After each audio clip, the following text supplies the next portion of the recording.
Would you like to have a bigger voice for our industry? We have some big news for appraisers about representation. And if you want us appraisers to have a bigger voice in the industry, you're going to want to stick around and hear the voice of today's guest. Intercorp, a division of Norman Spencer, has your back. Comprehensive insurance coverage from a team that's always there when you need them. The team at Norman Spencer is ready to roll up our sleeves and dig into your toughest insurance questions. We're committed to appraisers and AMCs. Intercorp's programs are tailored specifically for the appraisal industry. Put our experience to work for you. Please contact Susan Lomeli, Lomeli, at norman-spencer.com to discuss your insurance needs.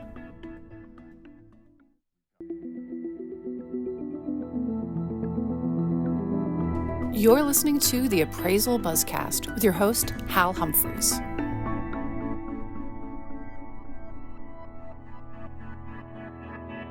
Welcome back, everyone, to today's Appraisal Buzzcast. Let me bring back in our host, Hal Humphreys. Hey, Hal, how are you doing? I'm doing great, Jim. How are you today? I'm doing good. Before we introduce our guest, I want to remind people to rate and review us on iTunes. I see a lot of reviews from 4 years ago or older, and we don't have anything recent. Let us know what you're thinking. But before we do that, let's bring in our guest. She's one of our favorite people, Candy Cooke. She's a partner and the lead instructor for Agent e-Learning, and we're here to talk about her new role as the vice chair of Real Property Valuation Committee with NAR. Hey, Candy, how you doing? Hey, how are you this afternoon? Doing good. Candy, thank you so much for joining us again. I don't think there are many people out there that don't know who Candy Cooke is, but in case there happens to be one, give us a real quick recap of your history in this industry and your role with Agent e-Learning and with the real property business. Oh. All right. I am an old timer. I've been in the business over 4 decades. I'm a broker. And I got to be a broker first before being an appraiser because there wasn't licensing for appraisers when I started, which kind of makes me laugh a little bit. I have been active in the Texas market all of this time. I do carry a license in Colorado as a broker, but I started teaching about 15 years ago, and I found that I really want to bridge that gap between the appraisers and the agents and brokers. We really are struggling with that sometimes. Yeah. Now, you just recently had quite a big honor. You were elected as the new vice chair of the Real Property Valuation Committee with NAR. Tell us about this new position and what it entails. Okay. I've served on this committee at NAR since I think about 2008. Was originally called an appraisal committee. A couple of years after 2008, they changed it to Real Property Valuation. They included both appraisers, and then they've got brokers and agents in there as well. We are included in the policy group, public policy, where we give input and about 7 or 8 other committees give input, and it goes up to the executive committee and then goes up to the leaders at NAR. We do have a voice. We do have people who speak in Washington, who speak at the Appraisal Foundation, serve on the Appraisal Foundation. It's where the appraisers can have a voice. There aren't as many of us as agents and brokers. I think we all know that. Last I heard, between 70 and 80,000 appraisers and 1.4 million realtors, agents, and brokers. We could use that voice fighting for us. Yeah, and let's talk about the importance of appraisers getting involved and making sure their opinions are being heard in the valuation space. Why do you think appraisers are hesitant to put themselves out there? As an appraiser, and I have floated between the two. The way I was trained was to work in whatever venue had work. I think those of us recognize that statement also. Appraisers are knowledgeable, they like research, they're detail oriented, they want black and white. they want to put everything in there. Um, Agents have to deal with the public a whole lot more. And so appraisers have been hesitant. I truly believe there are times when the appraisers don't understand what the brokers and agents are doing. I think it happens. As I've been working with this committee, I just said it. The appraisers don't know what the agents and brokers do, and the brokers and agents don't know what the appraisers do. And the appraisers are not social beasts like the salespeople. Salespeople can't hide. We have to be out in front of everybody. And so our appraisers tend to step back and tend not to network. So I think that's part of the reason. I think they're unnerved by serving on the committee. Sometimes it's really funny to get going and all of a sudden says, wait, what about this? And it's like, we've been talking about this. We've been putting this stuff out there. Yeah, So yeah, yeah. Well, Candy, what are your plans for the upcoming year with NAR in your position as vice chair? it's kind of a big step, Hal. It took me 4 or 5 times applying for it to actually get it over the years. We're working towards having a better understanding about the public policy, but we're also hoping to give a better understanding to the rest of the people about property data collectors, photos in MLS, floor plans, measuring, reporting, MLS accuracy. I think I could just go on and on with a list. Yeah. This is all on our list of things. Well, Candy, I'm very much excited that we've got you on that committee to kind of speak on behalf of real estate appraisers. If somebody out there in appraiser land wanted to find out more about your upcoming classes, things you've got going on, where is the best place for them to do that?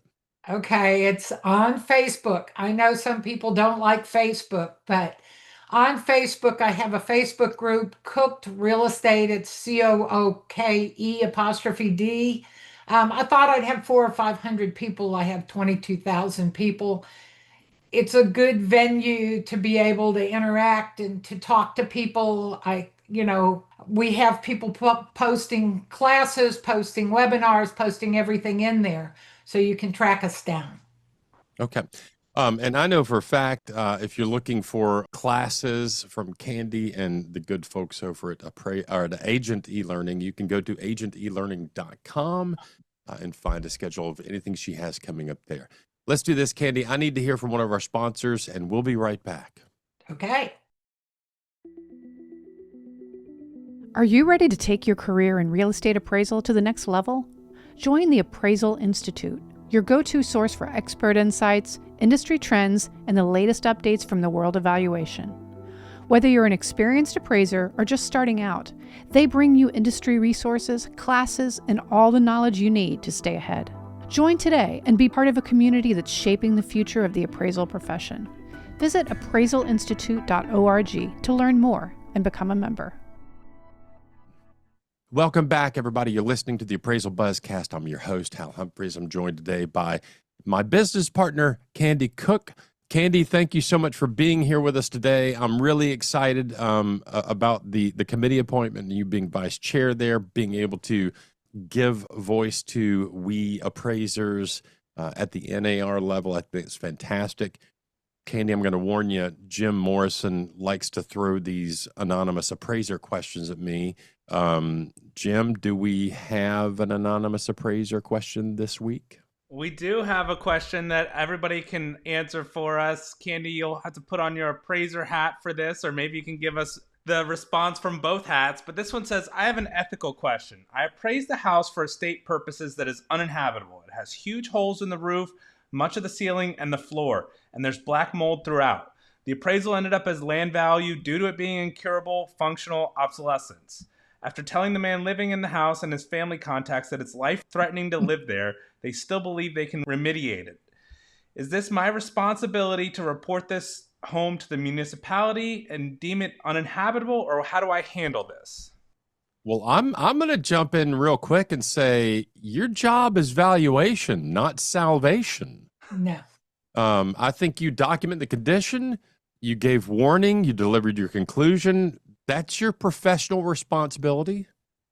Candy, I mean, do you agree with me? I agree with this, and I would agree even if I was a broker, I would be saying, I can tell you this, I can give you this information. I'm not an engineer, I'm not an inspector, I'm not any of this.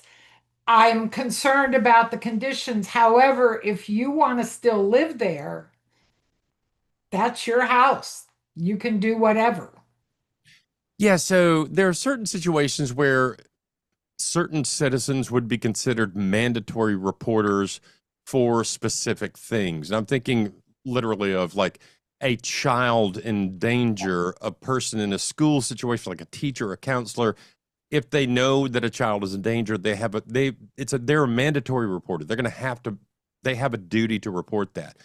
This doesn't get there, I don't think. I mean, USPAP does not require you to act as a codes enforcement officer. It doesn't deputize you as the local housing police. And barring any kind of mandatory reporting requirement for unsafe living situations, I think you've done your job. I think you leave it at that. You've given fair warning. You've documented it. I don't think you're ethically bound to report someone to codes enforcement or the local municipality. And furthermore, Candy's been to our house in Nashville. I mean, the house is built in 1907. There may be those out there that are not really impressed with our home. I love it. It's super comfortable. But I keep coming back, so obviously I love it. I'd be pretty darn perturbed if somebody turned me into codes because they felt like something was unsafe. So, yeah, I don't think you have an ethical responsibility to deal with that. Hal, I've got another thing because we see it on social media all the time in the appraiser things, and they'll say, "Should we report this?" In our hearts, I think everybody has empathy. Everybody wants to take care of people. We really do that, and sometimes we overstep because we're too personally involved. In USPAP wants us to be unbiased, and we're going in here. Why are we thinking we should report it? It's because we care those people are living in a house that is maybe a little doubtful. Yeah, and here's before we close on the subject, I think this will like bring it home. I think you've done enough as an appraiser. I think you've done your job, and I would suggest that to go further doesn't just blur the lines of your role. It could put you in some kind of liability quicksand as well. So I would be very careful about reporting things like that to the municipality. Jim, can we put the stick down and step away from that horse now? Yeah, I think you guys did a great job on that. We definitely appreciate your opinion on that. If anyone has any other questions for our experts, make sure to reach out to us at comments@appraisalbuzz.com or put them in the comments below this YouTube. Candy, thank you for being here. It was cool. Yeah. Jim, do we have anything else we need to cover? That's it. Thank you, Candy, so much. We're looking forward to seeing you soon. All right. So, guys, thank you for doing this. Yeah. I want to be able to post this out on Cooked also. All right, cool. And if we have nothing else, for Jim Morrison and Candy Cooke, I'm Hal Humphreys, and that is your Appraisal Buzzcast for this week.